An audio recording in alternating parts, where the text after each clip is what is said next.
Good evening, ma'am. Hi, good evening, everybody. Good evening.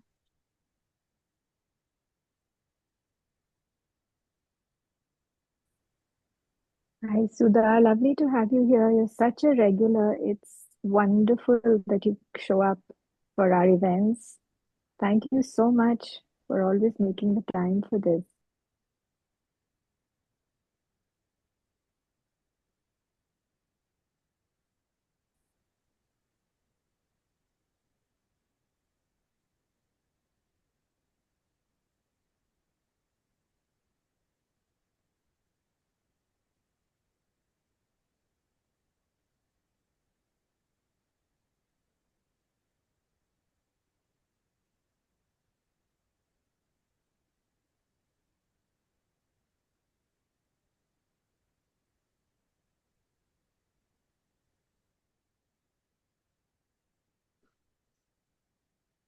Okay, so good evening, everyone. Since we're already 3 minutes past 5 o'clock, I'd like to welcome all of you today to this wonderful session, which we will be starting shortly.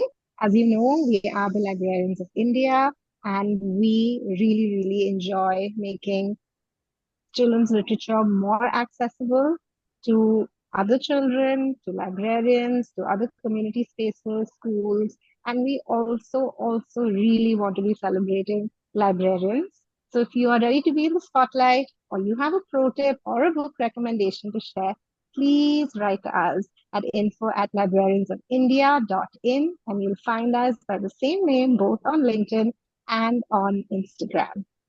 So I'm sure y'all have been waiting for this with bated breath, right? Uh, Welcome to the session, Building Child-Led Creative Spaces. And we have some wonderful people with us today. This is just a quick gander at what we are doing, but the faces behind this wonderful foundation, which is Learn Through Story, Gayathri Thakoor, who is the co-founder and CEO of the Let's Foundation, and Alka Hingorani, I hope I said your name right, who is also the co-founder of the Let's Foundation. Just to give you a short, quick bio, Gayathri has 25 years of experience as a journalist.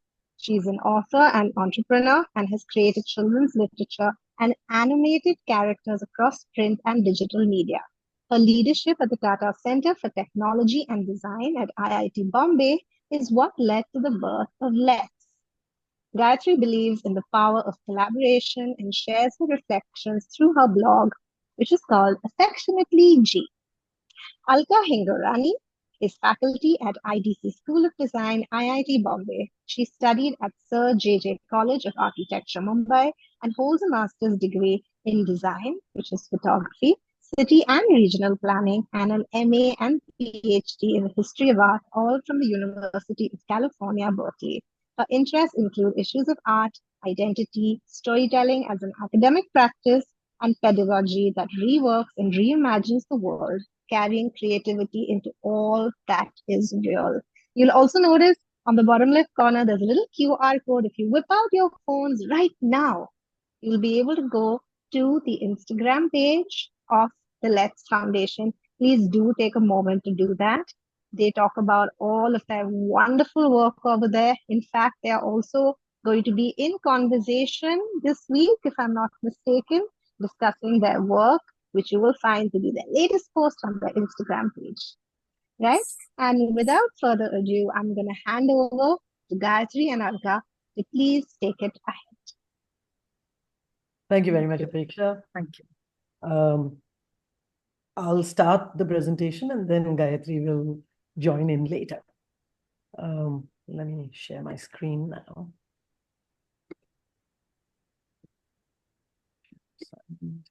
Can everybody see this? Yes, sir.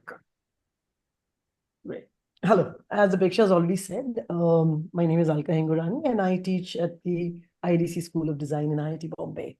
What you're seeing on the screen right now, you will notice that Let's actually is an acronym to two different names. On the left-hand side of your screen, it's Learn English Through Stories. And on the right-hand side, it says learn through stories. And I'm going to give you a brief idea of the journey of Let's from learning English to learning through stories in the next few slides. It began as a research project at IIT Bombay in 2014-15 and grew into the foundation that it is today, about 7 years after it had gestated at IIT Bombay. In 2021, it became the Learn Through Stories Foundation. And we've been together, Gayathri Thakoor as CEO and co-founder, Professor Aarti Kalro, also of IIT Bombay, as co-founder, and myself. Let me start by showing you a short film that will give you a sort of an overview of what were the issues that we were working on when we first began this project.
There are many things that this film has already sort of mentioned in the headings of various sections of it.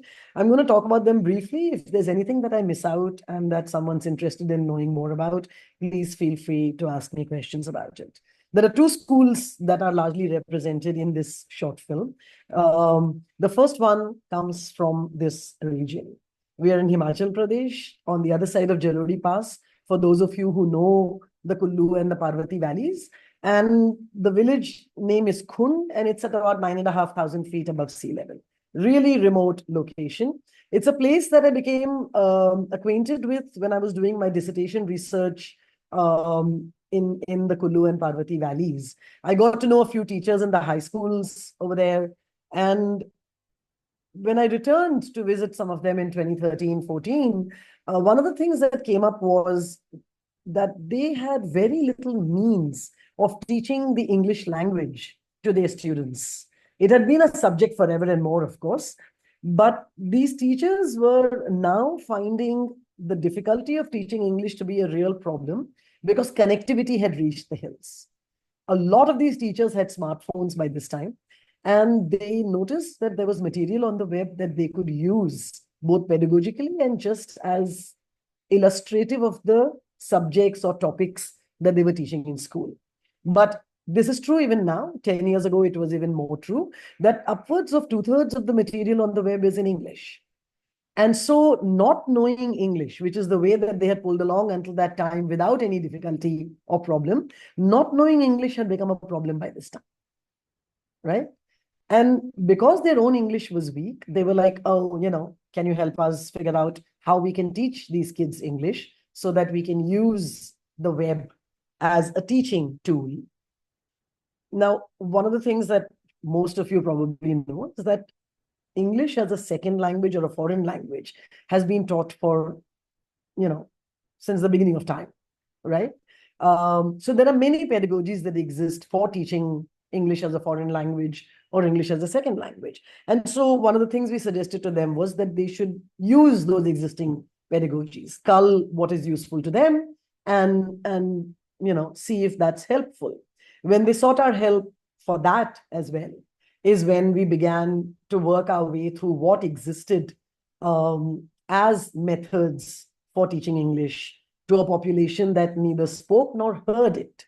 There was very little use for that language in these hills until they wanted to start using the web for teaching.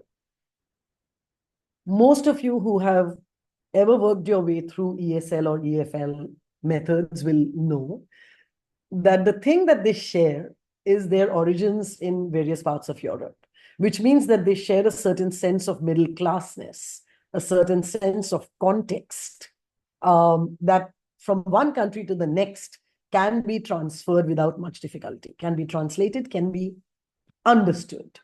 When we come to countries like ours, none of that really works. Would you give me a second? I'm going to just pull down the curtains over here because my face is going to fade from the screen otherwise in a moment.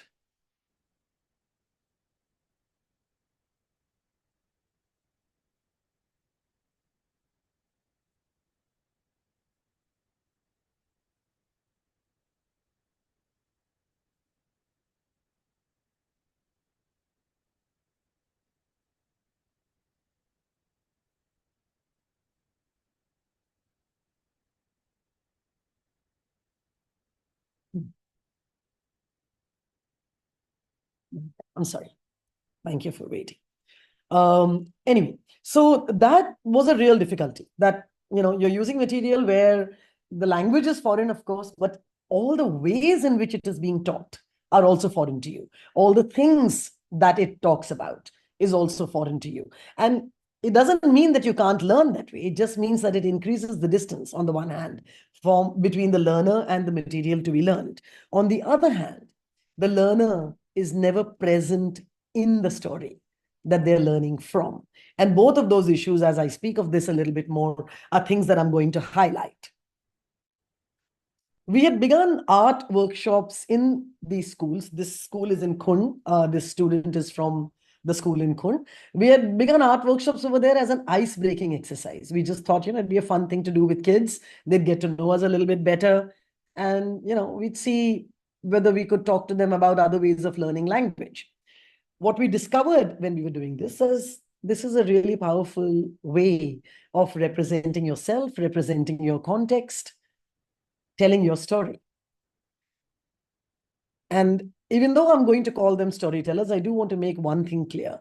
All of us have stories to tell, but it is a falsehood that all of us are storytellers. Storytelling is a skill. It is an art form, right? It doesn't mean that just because I have a story to tell, I'm going to be able to tell it well. And you can be the judge of that after this presentation for me. So anyway, this is a child who's copying an illustration that we had taken for this art workshop, and we had challenged them to tell us stories based on these illustrations that had been made originally by students from the design school, from the IDC School of Design at IIT Bombay. They surprised us at every turn. And so these art and storytelling workshops that we began as icebreakers became somehow much more potent, much more powerful as a means of probably trying to create content, trying to create the material that can then be turned around and used for learning, right? In our most recent National Education Policy, NEP, as a lot of you will know, they have had the audacity, the courage, the foresight to talk about art as pedagogy. I think it's absolutely wonderful. We've also come to it a bit late, I think. I mean, there are many, many other places where its use as pedagogy has proved to be really potent. But what I worry about over here is not that we have finally come to it, but that we haven't been told how to go about doing this. When I say how, I'm not talking about the ways and means of introducing art in the classroom. I'm talking about the cultural shift that is required in order to think of art not just as pastime. Most things in our country that are playful in any way at all tend to be seen as ways to pass the time of day. Art falls in that category. And when it comes into school curriculum, it is one of the more marginalized parts of our curriculum, right? But as you will see from what we have been able to do in the last 10 years with these children, there may be a lot of potential in this. We have seen it along a few axes. My hope is that as I share this with all of you, you will show us many other ways in which this can be carried forward. This is the other school that was represented in the film. This is Gram Mangal in village Aina in Dahanu, which is a couple of hours away from Bombay. And we moved to working with this school in the early years, partly because it took a really long time to reach Kullu. It would take us a day and a half starting from Bombay, flying into Delhi, then taking a bus into Kullu, taking another taxi from Kullu to these villages to even reach those schools. And so if there was any kind of iterative designing that was required, any changes that we wanted to bring about to the ways in which we sort of worked the process out or interacted with young people or allowed them that space to interact with us and collaborate with us, all of those things took a long time, because to plan, a trip that far away was a much bigger deal.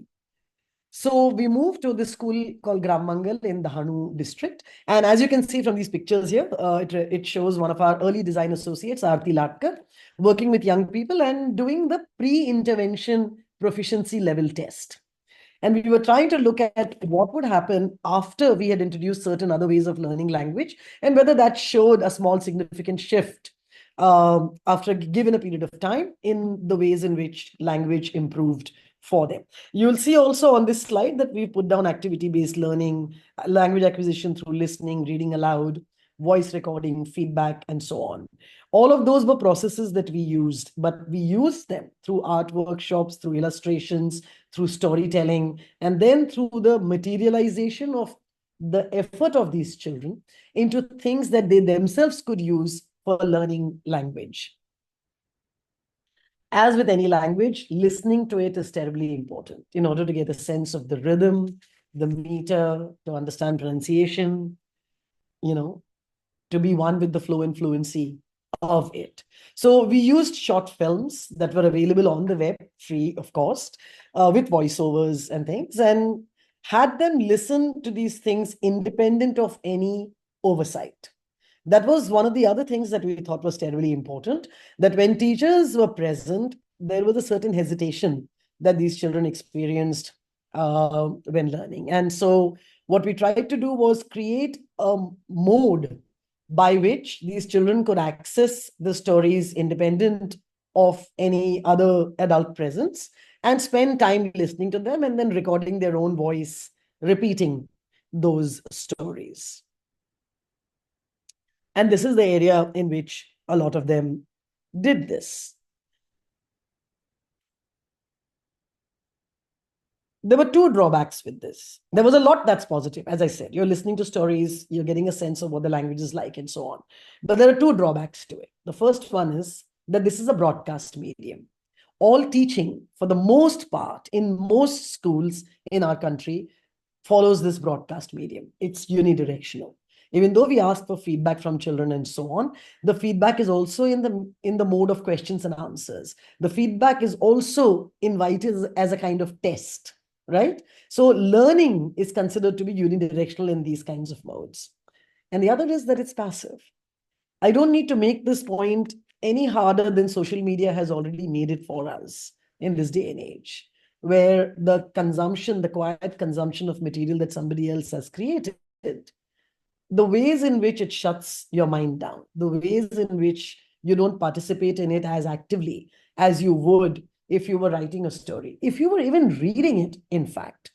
Most of you who are in love with books probably already know this, but for those of you who've not come across it, there is enough neurobiological evidence for this. We've got these two language areas in our brain that we've identified. I'm sure there are many more, but there are two. One is called Wernicke's area and the other is Broca's area. And these are for interpreting sounds, interpreting words, but also then for meaning making partly through memory and partly through imagination. And what we found is that when we read books, when we are allowed to imagine the contexts within which stories are unfolding, there are parts of our brain that become active that seemingly shouldn't if you're just sitting in one place and reading. So if you've got a protagonist, for instance, in a story who's running, the motor cortex in the reader's brain becomes activated. When you're watching somebody run on screen, it doesn't. The passivity of the visual medium imposes itself on your brain. But when you're reading textually, your motor cortex becomes engaged. And this is true of other parts of the brain that deal with other forms of interpretation and meaning making and so on, right? And so what we wanted was to figure out a way that would be less about broadcasting, unidirectionality, passivity, and more about active or proactive engagement with this material. And so we returned to what had started for us as an ice-breaking exercise, which is art and storytelling workshops. You will see on the left side of your screen, Gayathri Thakoor is there with a bunch of kids in the Gram Mangal School workshop. The other person with her, eyebrows shooting into her hairline is Nivedita Deshmukh, who is one of the design associates who works with us currently. And this is what we found these art and storytelling workshops, helping us create. Ruchi is on the top of your screen with a painted wall done by students, again, from the school in Khund. Priyasha is at a workshop in Dehradun. Uttarakhand is one of the places that we've recently been working in, Nainital and Dehradun. Priyasha is also an associate of the Let's Foundation.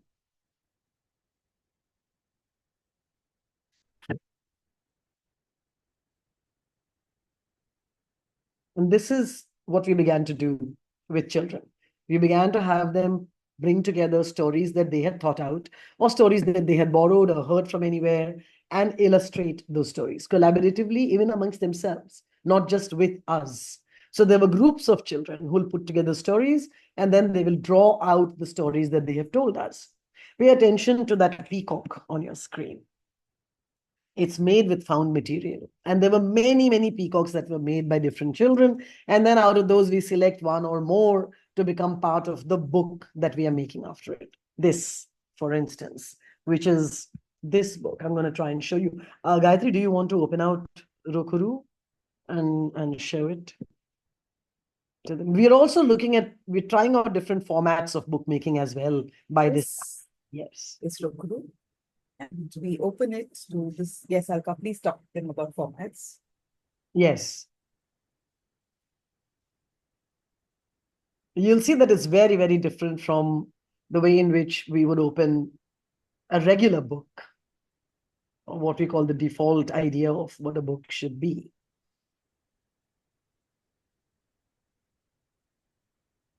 And now Gayathri is going to try and fold it shut the right way. Perfect. And I'll tell you why I'm teasing her about this also. So the wonderful thing about this book was that it's a very different format. Okay. And it's got these paper things that are connected with cloth or canvas hinges in a sense. And then you can fold it and close it. And when I was teasing Gayathri, this has happened to us enough number of times that when you try to fold it back, you often fold it incorrectly. And it takes you a couple of tries to come back to bringing the cover on the front page. Now, as such, it would be a fun thing. So you did it, haha, and you change the way in which you fold it, and it's fine again. But when you're dealing with children who are trying to learn a language, and the entire book is a story in English, it becomes very hard for them to know, except for the cover page, it becomes very hard for them to know whether they folded the other folds in the right order or not, right? And so that was a failure of design, spectacular failure, but also spectacular in the sense of beautiful. The book was lovely, but we thought that we needed to figure out a way. And that's one of the challenges. Maybe I'll throw it out to all of you guys as well. That's one of the challenges that we've been grappling with, thinking, is there a way to create a book like this that can tell a story in whatever order, regardless of how it's folded, right? So you take this story and it's simple enough. There are 3 characters in it, and the characters are sort of, playing with each other, fighting with one another, and so on. And there can be many starting points to this story. We know that much. We've tried and got to that point. We've even tried out different forms to use so that folds become unimportant, but they're fun to do. But we haven't yet nailed the solution where you could fold it any which way you like, And when you open it, the story will still be cogent. It'll still make sense. So, I'd be happy to share the PDF of this thing with you guys, and maybe you guys can try it out too. So the idea was to take something like this and convert it to something like this. A page of a book, polished, printed, published. Here are some more pictures of the workshops that we've done. One of the more beautiful things that came out of these workshops, and again, we were learning as we went, and so we were changing our path, tackling new things, as we went along.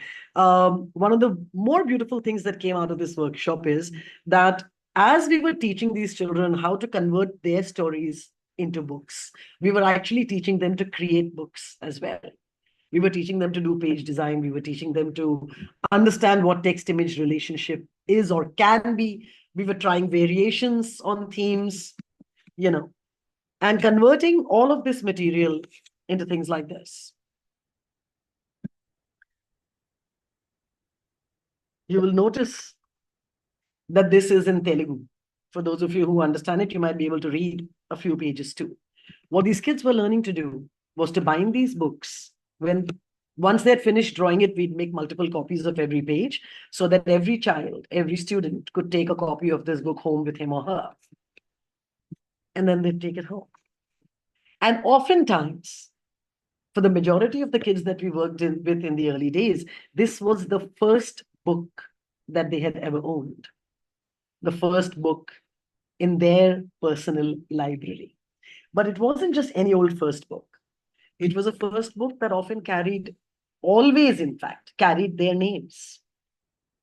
We wanted to shout out from rooftops the fact that bookmaking is a collaborative enterprise, that there is no single author as genius, that there are storytellers, then there are illustrators, then there are editors and translators, then there are book designers, then there are jacket or cover designers, then there are printers, and then there are publishers. Any of us who writes a book knows that that is true, knows that this is a team effort. And yet, for all of us who've written books, we know that as authors, ours is the only name that comes on the cover. And we wanted to change that travesty a little bit.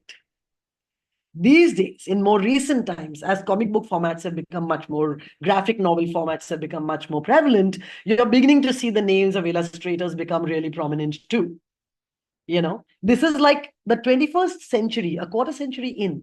The 21st century is the time when illustrators are being given their place in the sun, which was given to script writers thanks to Salim and Javed in like 1970s in Hindi film now. Otherwise, you never knew who the script writers were.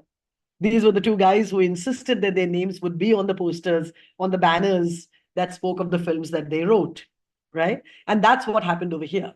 These kids would jump out of their skins when they saw their names on these books. And why wouldn't they? I do still, if I write something and my name shows up somewhere, right? And what we would do after this is we'd bring these books or one copy of it, scan all the images of the original illustrations and so on back with us, polish it a little bit, and print it.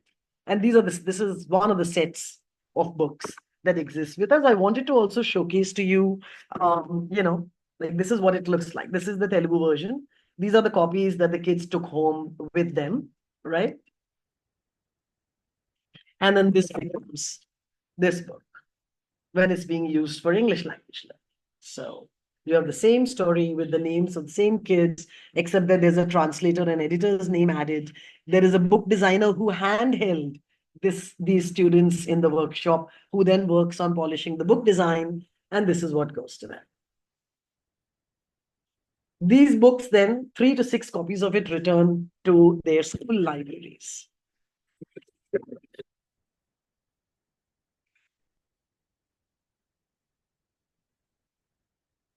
2014 to 2021, as I said, this was a project at IIT Bombay, very generously funded by the Tata Center for Technology and Design. And it brought together so many of us young people, older people, people who had a vision for their schools. All of the research associates, design associates that I have worked with have been just joys of life. You know, the heart, the mind, the talent, the effort that they have all brought into this place is something that I really don't have enough words to talk about. The amount that I have learned, the amount that Gayathri and Aarti and I continue to learn through our foundation. Again, words fail us in talking about this. Sanket Petkar, once we became a foundation, which was in 2021, we moved out of campus, of course, but we also moved more broadly into the country. You know, we did a workshop in Madhya Pradesh. We've done workshops back in Andhra again, but with different groups in northern Karnataka, in eastern Maharashtra, in Uttarakhand. The most recent ones have been in Uttarakhand last year, in Seemgaon, in Nainital district, and in Dehradun.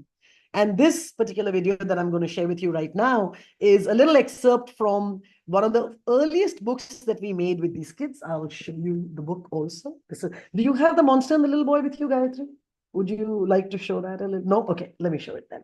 Okay, again, the names of all the people involved in the making of the book, and then the book itself.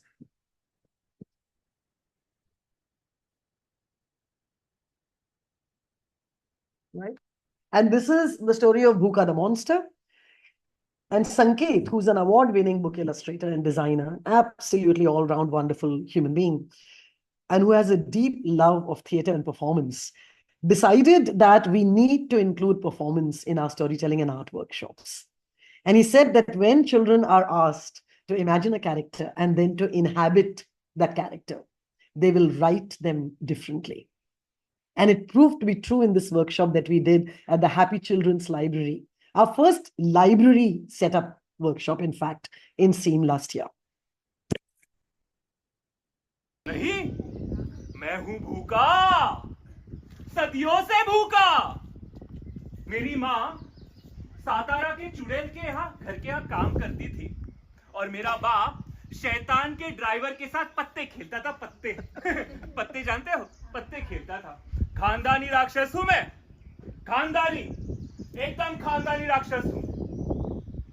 और अब मैं तुम सबको ग्रहण कर जाऊंगा।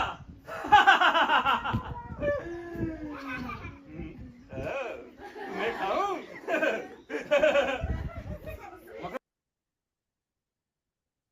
So we had these children at the Happy Children's Library have actually had theater groups visit them and do workshops with them. And so when we began the workshop, on the first day itself, they have been asked to prepare small skits and enact them. And then Sanket did this performance. And later on, when they wrote their stories and were asked to enact those, the characters in the stories were just 3 or 4, right? But there are, as you can see, 30 children who were part of this workshop. There were 3 stories written by groups of 10 children in each group.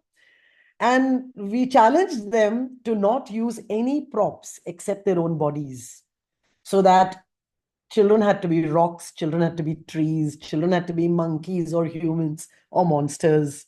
And because they were being rocks and trees and gates and homes as well, each child actually enacted 3 or 4 roles. And the difference in their storytelling, just at the end of a 5-day workshop, was incredible. And so from here on, Sanket has in fact taken this story to a couple of other workshops as well in Bangalore and one other place, Gayathri. He's done 3, once at IDC, at the IDC School of Design itself, with undergraduate design students.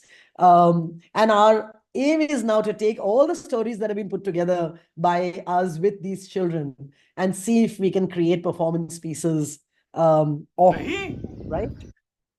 This is the set of books. So many stories, show to tell, to perform.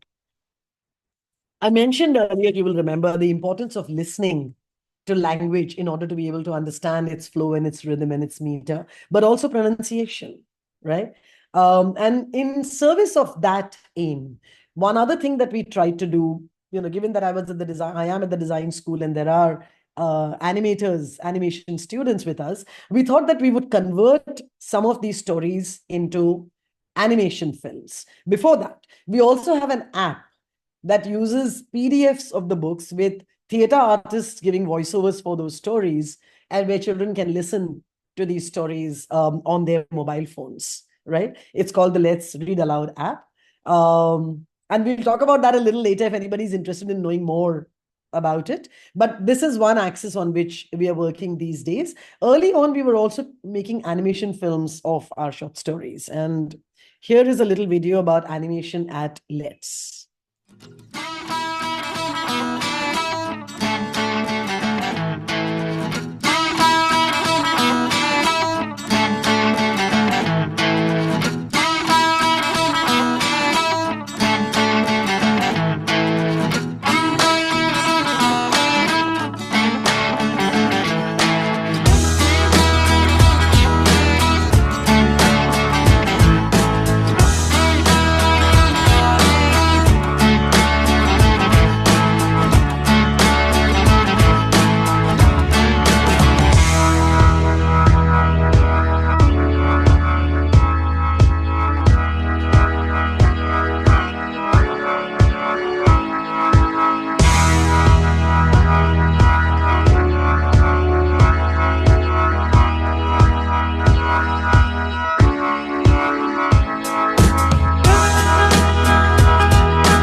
All the artwork you will have noticed came from the books that the children have created.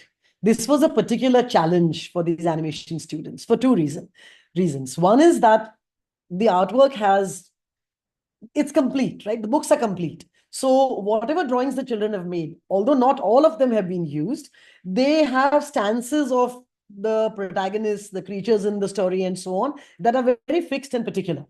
When an animator takes it up, he or she has to look into how to make that movement seem smooth. And often the limitation of the amount of art that we had collected from these children became a barrier. And yet to transcend that and create these films has been incredible. The other challenge, of course, is that with these animators, they want to be in control of the stories, of the characters that are created and so on. So it's an act of enormous grace to take the work of young people from around the country and say, let's take the story and try to make an animation short out of it. What we did after these animated films were ready is, you must have seen it in part of this film also, is that we added karaoke style highlighted captions that a voiceover artist read out, and as they read them out, the highlighting would move so that the child could connect the sound that he or she was hearing with what was on the screen. Here's a short clip from one of the completed films, which is of Rokuru, a book that Gayathri just showed all of us.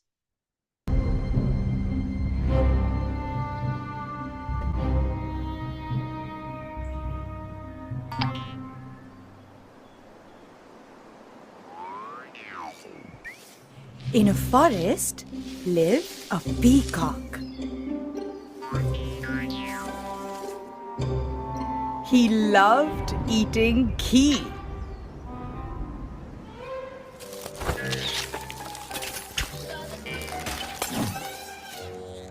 One day, he ran out of ghee.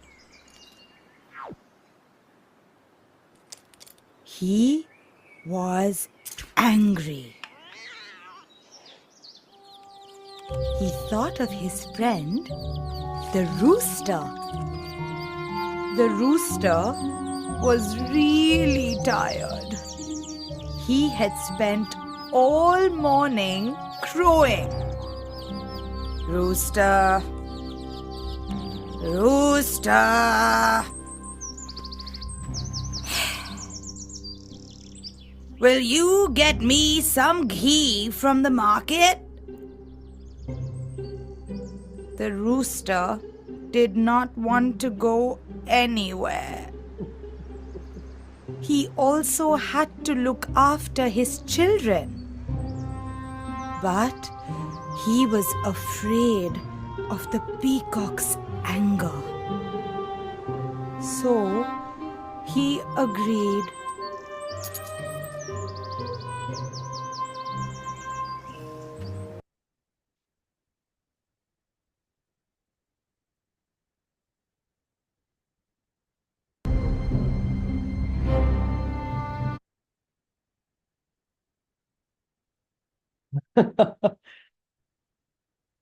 I bring you all of this. You will see that I've been talking mostly about children. I should mention, and Gayathri will elaborate on this a little bit more, that we have also been doing some teacher training programs. We've worked with teachers connected with the Agastya Institute International Foundation, which is based in Kuppam on the border of Andhra and Karnataka, which works in a tri-state area in southern India. Their reach also is pan-Indic, but their greatest focus is on those 3 states, and we worked with some teachers over there. We worked with teachers in a school in Malad in Mumbai. In fact, in 2023, we had a year-long association with them, 6 or 7 workshops, which started with student workshops, but then began to include teachers, and then we watched as teachers ran workshops. The idea being, of course, to get more collaborators, to get more eyes looking at process, changing it, to get more minds involved with what else can be done and how, and especially how they can take these ideas into their own context and make them context relevant, tweak them so that they fit or suit their purposes. All of this, in some sense, to reimagine education, reimagine it in our context. So much has already been written about and experimented with in terms of pedagogy. But I feel that at the scale at which we think of education for the average Indian child, we have a long way to go. The inclusion of art as pedagogy in the national education policy is a really heartening step. But there is much work that still needs to be done. There is a lot of curricular pressure in our lives, in the lives of all of us. Teachers, probably librarians see that pressure as well. But I feel that libraries and librarians, those of us who love books know this, can create in our minds and in our lives the time to talk about the love of books, to become more playful about access to learning. And that's one of the primary reasons that we feel that the lacuna in the collaborations that we've had so far, the space that was left vacant because we had not yet approached all of you. So thank you doubly to Neeta and Apeksha and all of you who are part of this, can be filled, by those of you who think books, who dream them, who slurp them up every opportunity that you get, so that we can move from broadcast to conversation. And we can move from consumption to co-creation. Move basically from here and here to here. Where when you look at books that you have made with names of people that you recognize, places that seem like your own, you have a collective love, a sense of ownership that is deeper and that is able to see itself in what is being used as a learning medium. Books as mirrors, not just as windows. I'm going to hand this over to Gayathri now, and she'll take you ahead with more talk about libraries and librarians. Thank you for your time. Thank you, Alka. Thank you. I wish you'd just go on. But you bring us to that part of our interaction here, where we are asking you why we're here. We're telling you why we're here, and we want to know from you. how we can make more happen. Alka spoke of us working with teachers. We had almost a year-long engagement with a school in Mumbai, which is in the middle of a slum, and it was fabulous learning. But we were working with adults for the first time, not for the first time, but for a longer period of time in a city-based school. There were teachers who came up with all kinds of challenges. They said, we don't want to do this. We want to do this much more, and we don't have the time, and so on and so forth. And yet they collaborated, and yet they sat down and learned how to make stories. They went on to teach their own students how to do this in the various subjects they taught. And we, Barod, we knew that there is a larger picture that we must tap. We must move out and not just speak of teachers. We must speak to libraries, librarians, because they are such an important feature of what we do. Now, Alka spoke of the various stories that have been created in our workshops, in our art and storytelling workshops. She spoke of the books that have been co-created, published by us.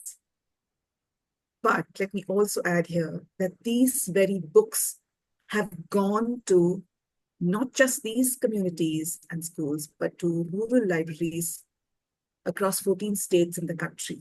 Yes, we send these books, all of these that Alka has shown in her presentation, in our presentation, to rural libraries across, yes. We have 16 titles, and there are 3 more in the works, which are waiting to come out. We are at this point in conversation with our printers and our designers, and we're making sure, we're hoping that we really cross the number 20 mark this year. These books are for you. They are here for all you librarians. We are hoping that they reach through you to many, many, many more children, many, many more libraries, where more ideas can be shared, where Alka, yes, I'm totally in agreement with you, Joanne. The quality of the books is so beautiful, and that's what we've been told by people, who see these books and who come back and ask us, can we make these books too? Can you help us make these books too? Can you come to our community? Can you come to our library and work with us? One such story we have is of Swara, who is in Dehradun. She was sent one of our sets. She was sent 10 books of our, 10 of our titles. And we didn't know her. She called back and she said, can we do this here in Dehradun? Now, she is somebody who has made such a difference to reading in the few government schools that she's working in Dehradun. And she brings along her own heart. She takes along her own talent, her own heart to these spaces, collaborating with what is called a government school, with the teachers there, and still making sure that she's really wanted. She was the one who made us come to Dehradun to do a workshop with 2 government schools. Now that is a mover. Now that's an agent for us, somebody who loves books, who is running her own reading program, who's doing it independently. And that's what was a wake-up call for us, because we said, we'd like to connect with librarians. We'd like to connect with libraries. Yes, it's always like exactly the word passive. We've been sending it to libraries this far, over the past 3.5 years. It's time for us to go to you, come to you, and work with you, collaborate with you. Understand what your stories are, understand what your communities are, what your children speak. What are the ideas? What is the imagination that runs there? What is the context that runs there? Build stories, build narratives, make you part of us, collaborate with you, collaborate with your communities, and co-create a lot more together. That's what we'd like to leave you with at this point of time. We'd like to know from you how you want to be involved. What is it that you see in us? What is it that you want to know more about us at this point? And we are now throwing it open to all the questions that you may have. In fact, I have made notes of few. I do not know if I see several more which have come up, but we'd like to keep it. We'd like to now throw it open to questions that you may have.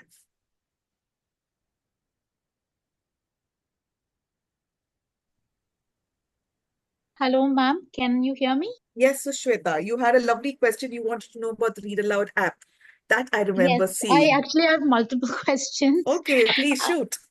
So I'm going to just put the questions and then you can, go ahead and answer. Awesome. So the first, of course, was the app. Okay. And second, of course, the books and everything. I mean, we do have our students doing it in English, Mhm. but for me, seeing this, my school is in Hyderabad. So I just was very excited to see it happening in a language which is not Telugu. English. Yeah, and Telugu, and it happened in Telugu. Yes. And it was so brilliant, and I can just imagine the many, many possibilities. Although I come from a private CBSE schools and not that. So, but Okay. this is something that even our students, like we have the resources and all, but yet we cannot offer it because we just don't know, Okay. frankly speaking. So I, of course, want to know how we can bring it to our children. So I'll tell you, the first thing that we can do is we can send you our books. Okay, that's the first thing. You'll need to see our books. Let's get into conversation. Let's talk. Let's speak about what you need. How is it that we can work together? Who are the people that are going to be making these stories? And then we'll make a plan and we'll work. Let's do it. All you Sure, have to ma'am. do is have a conversation with us. We are happy doing it, and Yes, we're happy taking this forward. so it's going similar to that was a thing about age. What was the age, this thing, ma'am, that the You should have students? mentioned that. Sorry. Yeah, so Yeah. typically we work with children between 9 and 15 years of age. We have seen, of course, that between 9 and 13, they're a lot more active in terms of story building, and ready and eager and keen, and also not afraid to explore newer ideas and not worried that somebody will judge them. So we see that brightness in that age between 9 and 13, but we usually work between 9 and 15 years of age. So yeah. All right. Thank you so much, ma'am. So I think what I need to do probably is number one, get in touch with you, right? Yes, To begin the yes, conversation, get the books, yes, and yes. then we'll go from there. Yes, So I hope, absolutely. I am leaving my yeah. email ID as well for everyone to be in touch with, and I'll be happy taking on conversations with you. Absolutely. Yeah. Thank you so There are much, a couple of ma'am. other I'm people so in- excited Yes. about this. Yeah. Yes, Yeah, yes, please. yes, Sorry, please. Gayathri, just saying there are a couple of other Yeah, people yeah, I'm who have just specific requests questions, right? about working together, and we should Yeah. definitely have conversations on Absolutely. how In possible. fact, Alka, I think we should speak about Let's Read Aloud at this point of time, the app because there were two people, there was Shweta and Gauri, who both Yeah. asked about the Read Aloud app. Would you like to take that? Sure. What are they asking about the Read-Aloud app? They want to know a little more about it. Okay. Let's talk of our So- titles and stuff. Yeah. Right. So, I also wanted to mention, I should have done this when I was showing you guys the animation films, because these are also young men and women who are working on our films and part of our team in that sense. The animators, so the Rokuru film that I showed you guys, the animator is a young man by the name of Gyan Selvam, who was also a student at IDC and graduated with a degree in animation filmmaking. There were Clever Kalyani and Boy and the Calf that have been made by Abhishek Verma and a couple of his associates. Umesh Wagh was working on the Boy and the Monster film, but it's sort of got stalled at the moment. It's very resource intensive animation filmmaking, as most of you know. Mitra Patil is another young animator. She worked on Khichdi, and those are the 4 completed films that we have. In the app, it was available on Google Play until very recently, and then Google took it off its list because the monster and the little boy is apparently too violent a book. It has a lot of blood and gore that it shows. we should show them our myths and epics a little bit, for them to know what blood and gore actually means. In any case, what we're thinking is that we might take that story off of the app so that all the other stories at least can come. The voiceover for almost everything so far has been by Mansi Multani, who is a theatre artist and quite active on the Bombay theatre scene. And so, yeah, that app is going to be available again on Android. It is not yet available on iPhone, but all Android OS should be able to take it. And hopefully in the next month or so, we'll have it up and running again. Yeah, and we'll be We'll happy add to more share. books as we go. Yeah. And we're very willing to share, of course. We'll be happy to share. Yeah. It's free and it can be The shared, more, and it the can more people see it, the more exactly. joyful it is. And Yeah. we do know that people love reading it along with their books, so Yeah. we'd love to share them too. Yeah. Thank you, Alka. Aparna Sri Prakash, in fact, had mentioned about two things that I wanted to come back to her about. She spoke of a couple of circular stories that the kids love. Aparna, if you could speak about that. And yes, you also spoke of a similar process with children with disabilities through our library. We'll speak about something that we also did, but soon after you have spoken about what struggle you had. Hi, Gayathri and Alka. Yes. Yeah, we made a bunch of circular stories here at the library.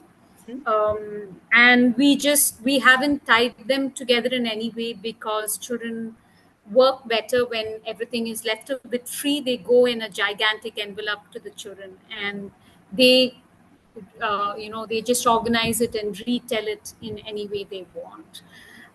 So that's it. We have two stories, circular Lovely. stories. They're very simple, but the kids really love that process, that sense of control that it gives them. Very nice. The Where do second you is work, Aparna? Where do you work? we are based in Chennai. Okay. And proper Chennai? Alka, you and I spoke free. We almost met. You almost made it to the library on your last trip to Chennai. I think just after the conference here in January. IIT conference. Yes, That's yes, correct. yes. That's correct. Okay, okay.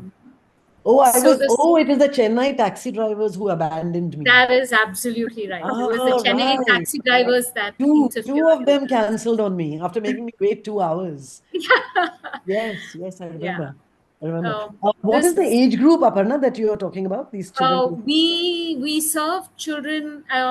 We don't have a very strong age group requirement. It's more that all the children here are early readers. I'll say it's more about the reading age than the actual age. Okay. That's very well put. The disabilities are wide and varied. We work across quite a range of disabilities. I love that. Yeah, lovely, I love that. lovely. It's not age, it's age of reading or ability of reading. Yeah.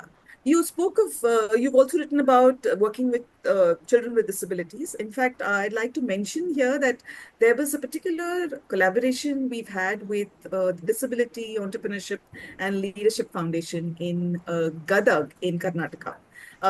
They came to us saying that there were these 3 children in a village who needed help, and could we do some kind of a workshop where these 3 children could also be involved. And it was a beautiful exercise. I know that Ruchi and Nivedita, who are our design associates, were part of that entire workshop. The 3 children blossomed beautifully. Yes, we needed help with people who understood how to communicate with children with disabilities, and it worked very well. But we were in awe of people who could do this, so seamlessly. So how did you do it, Aparna? So I'm sorry, I'm laughing because this isn't Aparna and this is Joanne making us laugh in the middle of this conversation. This is Namita. We're just both of us sitting here at the same laptop. That's me. Okay. I'm sorry. Namita Jacob, yes. Yeah, that's right. Yes. We followed a process that is strikingly similar to what you first described, Alka. We, instead of images, because we started the first time we did a story, story creation, we did it with children with visual impairment and blindness. Yeah. And we went in with textures arranged in different ways on one piece of paper, that were not, they were just textures. Yeah. And we asked the kids to feel them, imagine what it could be like, and come up with their version of the story. Yeah. That was the beginning. And when we began, these were children who had zero experience of imagery, and that process told us how much they struggled to step away from exactly what they were feeling. So they could not make that leap. None of them could make the leap. They would simply say, there are holes on the paper, there are ridges, there is this, there is that. But after a period where we just did stories with them with illustrations, and we went back with the same sheet of paper, they started weaving stories. And that was a very nice thing. The lesson to us, also on what they perceived and what it would take for them to push beyond. What we then started to do is to put their stories together in the creation of little books that then went back to them. So So we've how done. how did they access the books? We lend them. The children are all our members. No. So How did they access in the sense, like, they are visually impaired. So the books are all adapted. All the books in our library are adapted. That's they're in what. Braille. So, one of the things I was thinking, Namita, correct me if I'm wrong, but you were in the Bay Area, right? You studied at Berkeley. I was. That's right. Okay. So then you know Me. about the Exploratorium in San Francisco. Yes. Okay. Yes. So one of the things that the Exploratorium does very well, and for all of you who've been to the Bay Area in California, you will know this, of course. But for those of you who haven't, they do this idea of like creating spaces in which you make, and it's completely dark, and you make your way through feel. Right. There was this exhibition I remember that they had where they had done the entire alimentary canal. Right.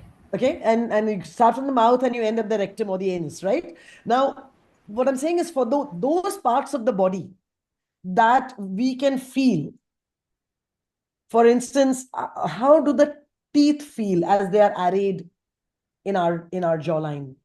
How does the tongue feel? How does the palate feel? And so on. You could actually work with children where the idea of having to imagine something is much more materially owned by them. Instead of Right. it being named by the world that creates things for a seeing audience. Right. So that, because this is mine, it's my nose and it's my mouth and it's my ears and my head and my shoulders and so on. And you could even say the different parts inside your mouth, the uvula, the tongue, the molars as different from the incisors, and so on, are characters in stories. And see what children who do not have vision or have compromised vision do with things that they know very well by feel, as compared to children like ourselves who don't have this impairment. I can guarantee you they will create a different world. You know it, Yeah, I'm because you sure. work with them, you know it better than I do, that'll happen.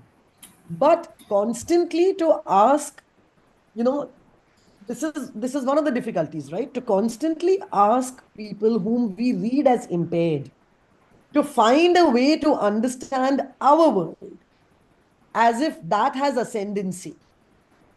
That itself is a tragedy, no? Right. So Meaning essentially, the question, I think, at this point, the kids love creating and are very, very, very used to co-creating with us. So it is a wonderful process, one that we thoroughly enjoy with the Yeah. kids. The question is more around creating the books that go back to them. Yes. As with what you've done, what we do is take the base that they create and then work a little on it and present it back to them. a lot of what we struggle with is the whole format question. And like you, we've experimented with different ways of packaging our books and so on. Do you have So any examples I with you just, right now? sorry? Is there something you can show us? Do you have any Sure. examples? Yeah. Get line up maybe. That'd be great. Yeah. Until then, Sushmita Chakravarti. Chakravarti, you have a question? No, just wanted to share something. Nice. Okay. Can Okay. I? Yeah, let her. Just one thing to say, because I'm an alumni of IDC. So Oh, I all just right. could not control to share it with you all.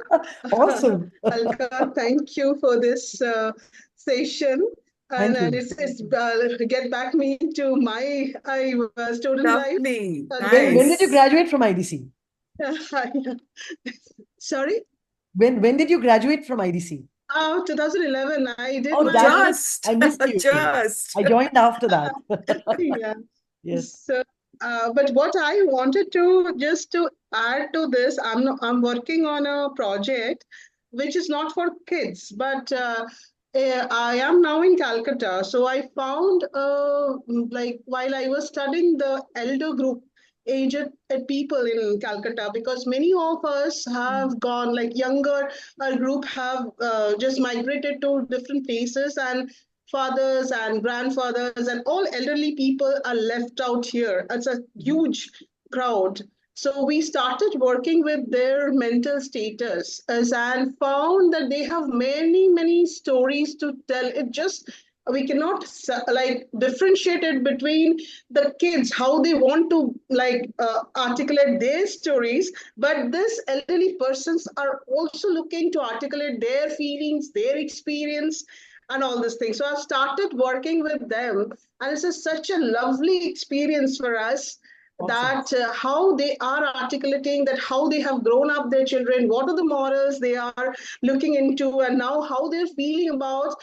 It's not great. The things, it's not people says that they are depressed or something. I never found it. I found it that they are trying to channelize, to vocalize like what they want to speak. Now they do not have people to share their stories, but we started to experiment with them, and it was a lovely experience.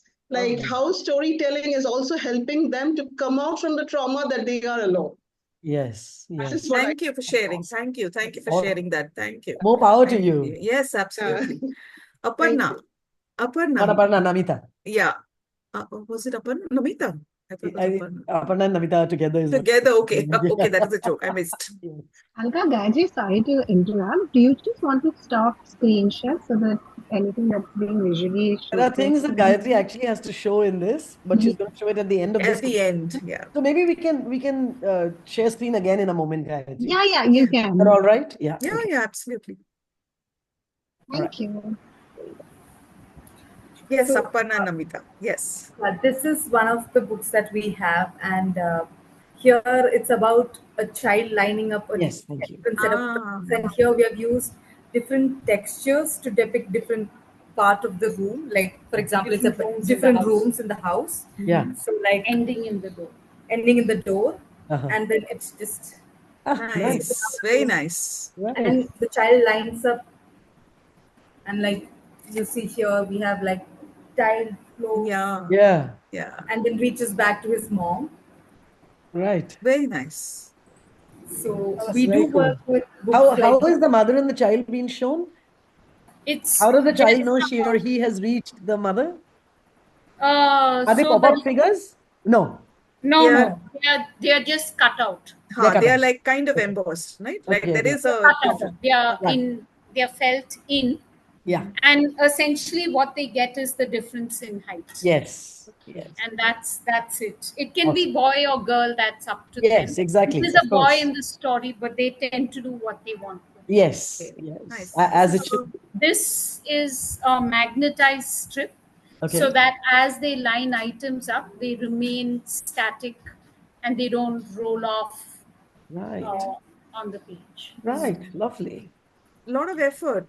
And I Thank like also you. that it's Yeah. accordion style. Yeah, it is. Yeah, because the idea of the book was how many things he lined up from beginning all the way to the Yeah. end. And also there are houses that are like that. It's one room to the next to the next. Exactly. And so, And right? typical houses here go inward, right? Like Right. rooms follow one inside the other. Very neat. I like that. Nice. Thank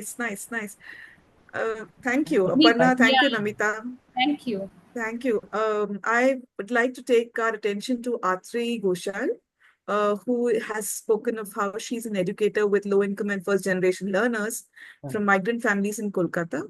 And she's co-founded her first library and literary project. And lovely to know about this. Lovely to know that you are teaching grade 5, Atri. And please be in touch with us, because we'd like to know more about what you do, how you do it, and how we can collaborate. Are you here still, Atri? I am, yes. Thank you so much. That Yes. really means a lot. I just want to say that like everyone talking about, just this entire evening has been so lovely to hear about. It has been for us too. Yeah. Yeah, absolutely. Thank you for giving all of us the space, and I will 100% send you a very lengthy email and hope that we can speak further. But yes, absolutely. Thank you. It's been so Looking nice getting forward. to know everyone. Thank you. Thank Looking you. forward. Looking forward. Sarita Pawar says that her pre-primary librarian has done this activity, drawing stories in the academic year. Nice, very nice to hear that.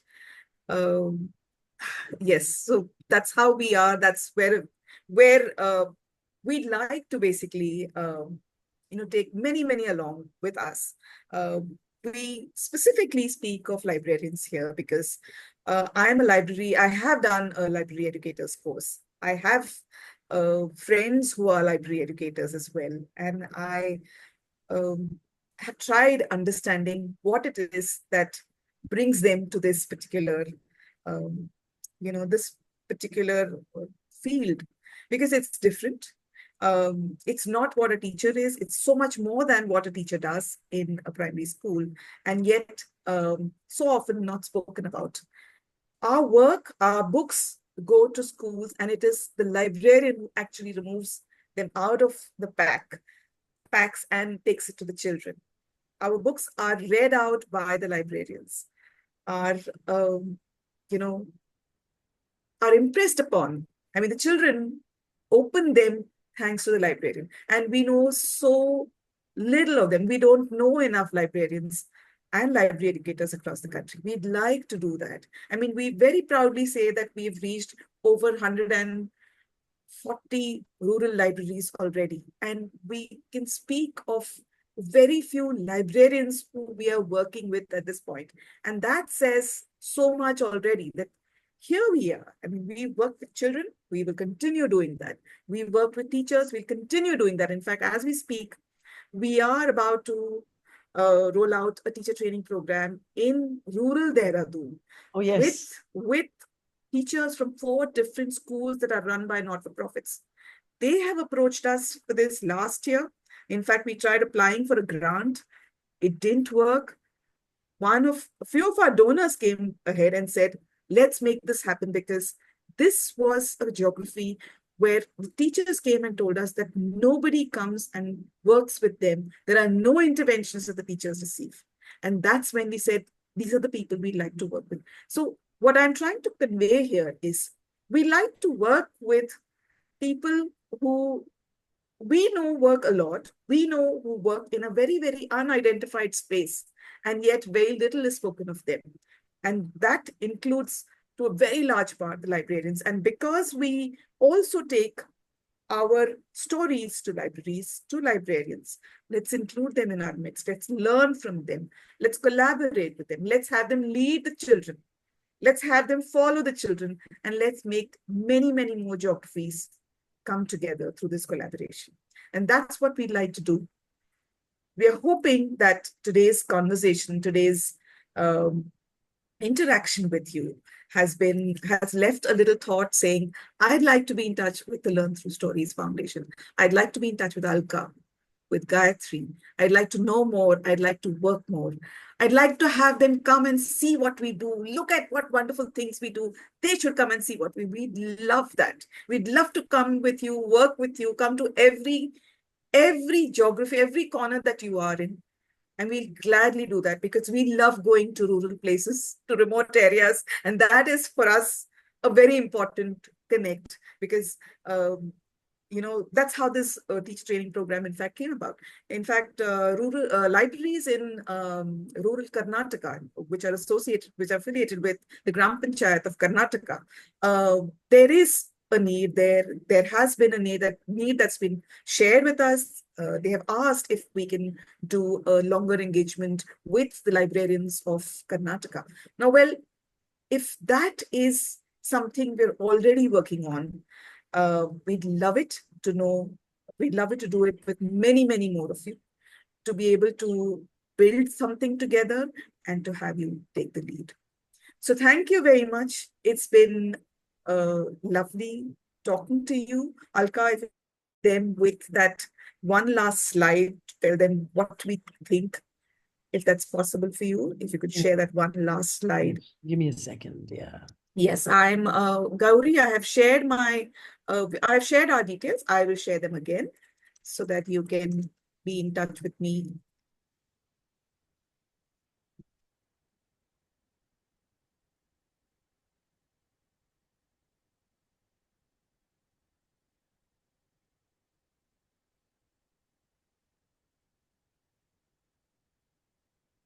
I hope this is helpful.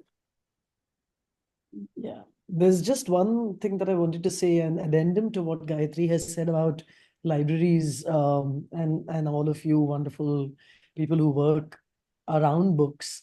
Libraries, and you know this very well too, probably, that libraries in rural areas work quite differently from libraries in urban areas. In rural areas, almost all reading rooms or libraries are after-school help places. Very, very often, children who are going to school are first-generation schoolgoers. This despite the fact that, we are 76 years of independence and it should be different by this time. So their participation and their engagement with those libraries is a completely different kind of love affair of the children to the library. I would like to hear more about what it's like in urban libraries. If there are a couple of people in the audience right now, maybe who can talk about it a little bit. Like, are these libraries and reading rooms spaces in which multiple kinds of activities take place? Or what are the activities that take place? Is it ardently like a book readers, book lovers den? What are the various ways in which they get expressed in urban areas? Anyone, please. I just want to share something. I'm from Hyderabad, so which means urban. However, I'm a school librarian, so I'm restricted to the school timings. However, I do know that in our school library, we do offer multiple things, but that's part of the collective thing which is required, right?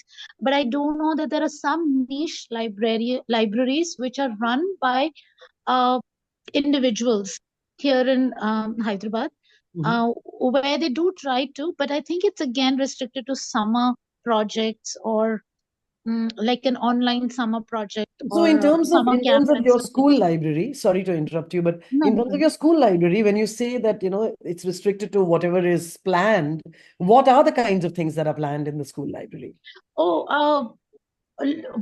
Numerous things. So obviously it starts from reading. So, diverse reading, and we try to bring across, and usually our children actually gravitate towards Western literature.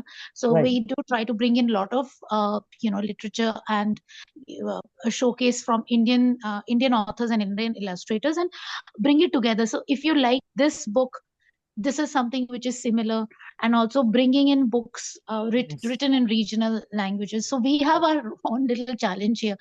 Our students they're not naturally, they don't go naturally towards the Indian authors or illustrators or books. So that's where we come in. We try to make posters using those pictures. you know, like a picture from a, you know, instead of a Harry Potter saying something, we have somebody which is done by Rajiv Ipe or something, and then we write something. So at least they have this visual thing that, oh, that's interesting, that's exciting. So you throw in those posters. We've gotten this whole lot of posters from A Club where we put it around. Iktara is a wonderful Iktara, source. exactly. Yes, Those people. absolutely awesome. So they have got these funny poems and stuff, and Oh they're nice gosh, big yes. posters. So those are the things that we try to do on our own. But truly, like I strongly believe that when it comes to their so-called second language, it's like it's two different worlds. You know, urban children, they read so much of literature, and yet when it comes to regional literature or even picture books, they all become, I mean, I shouldn't, but they all become slow learners. It's like I'm pushing them to read It Hindi is or read unsurprising, Telugu. right? I mean, it is unsurprising though. We also have this fantastic writers workshop done by our English department, where the children literally all through the school year read and explore books and eventually make their own book. But I don't see similar things happening in the second language.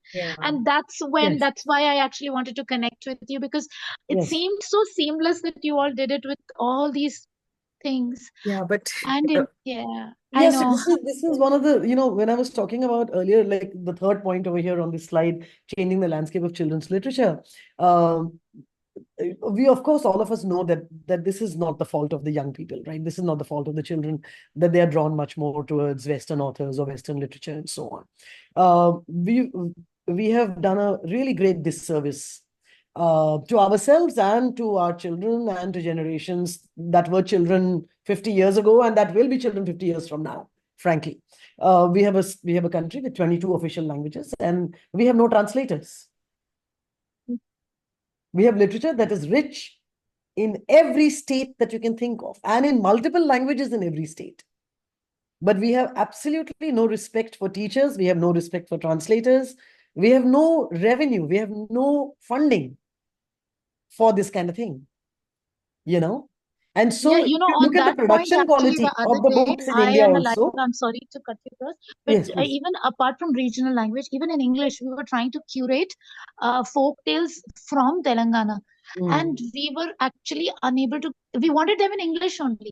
But, you know, to have students know their stories, like, but we just couldn't. We just So here's my Tapini worth for that. My background is in history of art. I'm an art historian, right? And I do Indian art history. And I can tell you with a guarantee that when people are shown miniature paintings, they can appreciate, oh, look at the brushwork, single hair brush, and dadi ka ek baal dikha rahe. You know, every hair of the beard is shown because it's a single hair brush. But you know, this artist, what? I mean, did we not know perspective? Like, what was our problem? You know, in 18th, 19th century, where Europe had perspective for 400 years by that time. But if you look at miniature paintings, you don't see much of a sense of perspective at all, right? Oh, if it's like Akbar, or if it's Shah Jahan, or if it's Rana Pratap Singh, those are the people, regardless of where they are within the frame, they will be the largest figures, even if they are distant. What is the problem here, you think? Do you think the artist did not know perspective? Or do you think that there was a completely different language of expression that both an informed viewer and the painter understood very well in the time in which these paintings were in ascendance? We have failed to showcase how to read a miniature painting. And then we bring the miniature painting to our children and we say, why don't you enjoy it as much as you enjoy a Rembrandt, you know, or a Monet or a Picasso? And the fact that these Western artists have been talked about, written about, showcased ad nauseum somehow doesn't occur to us as, oh, you know, maybe if you flood the space around young people with what is joyous and why it is so, we might have a different reaction. When we talk about narratives in India, And this is true of many other countries too. 57 countries or 54 countries in Africa, 47 countries in Asia. We have a very different sense of narrative that we think of as ours. But we have failed to understand how to appreciate it. And we have failed to transmit how to appreciate it. The narrative arcs that we talk about and teach these days all came from other cultures. We've embraced them. And we talk about it like that. I mean, even if you were to say 2000 years ago, somebody said it, you still talk about Aristotle. We don't talk about like, how does the story begin and end in the Panchatantra? What is the complexity of nested tales? Why are these characters behaving the way that they do? How do you bring that magic into the life of these children? Nobody is going to appreciate something from food to fun to reading to painting unless that is the joy that they see in the adults among them when they are growing up. If we as adults are ignorant of this, there is no way for us to transmit the frisson of that knowledge and that joy to the skin of the child. How do we expect them then to want to come and do folk tales of Telangana? We'll have to, I think they will need to close in the next 2 minutes. So we'll have to, sorry, but no worries. Yeah. Yeah, but thank you for the perspective. It's just that as an urban librarian too, we are faced with we I want understand. to No, we are not bring in even, the you're stories, quite but right, Sushmita. We are we not even a reading culture. I hear you. The task is I'm challenging. unable to find the resources, Yeah. So We should work together. that's why Collaboration is the only way in which to enrich each other and to pool resources. Then you feel less alone. You feel less like there is nothing. We will feel less alone. We will feel less like there is too little.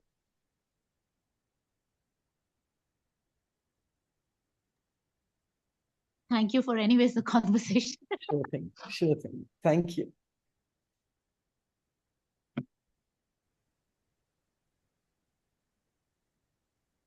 Yes, Apeksha, Nirupama.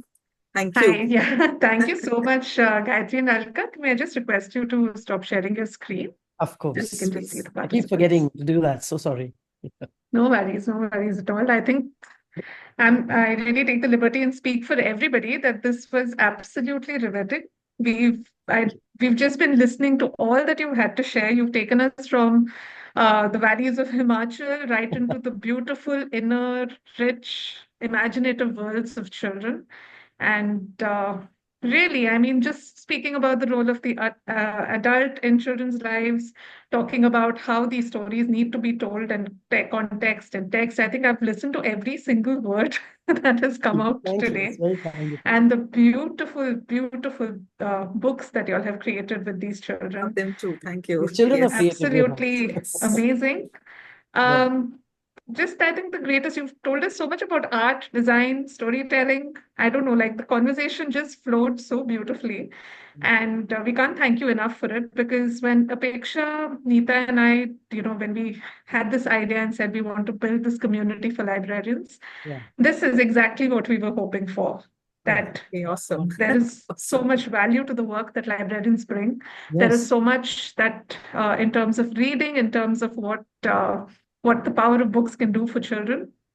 And we're so happy that there were so many questions, and to just hear all that the Chetna Trust, Namita and Barna had to share. I think absolutely beautiful, these cross conversations, and we're hoping for more of those too.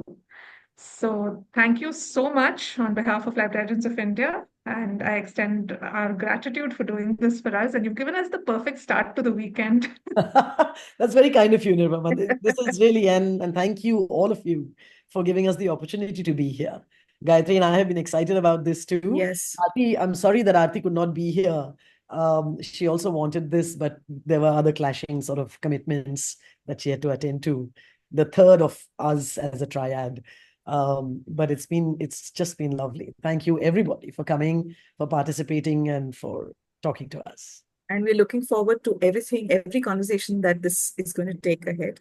And I know there's a lot waiting to be done together in collaboration. Thank you. Thank you, Nirupama. Thank you, Apeksha.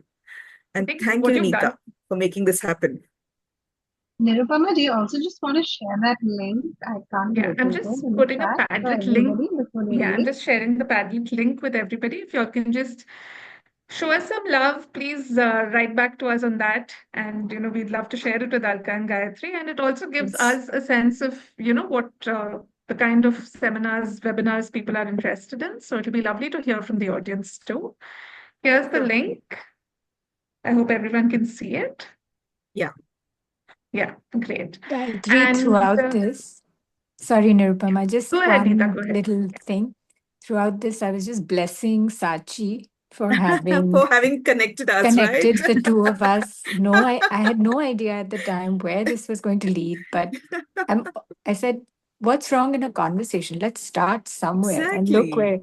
and I'm sure we'll go farther and Yes. have more ways to collaborate. I'm already, like I told you, my mind was buzzing when I spoke to you the first time, and it still continues to buzz. Awesome. You are Thank you, awesome. Neeta. Thank you. So much promise. Thank you.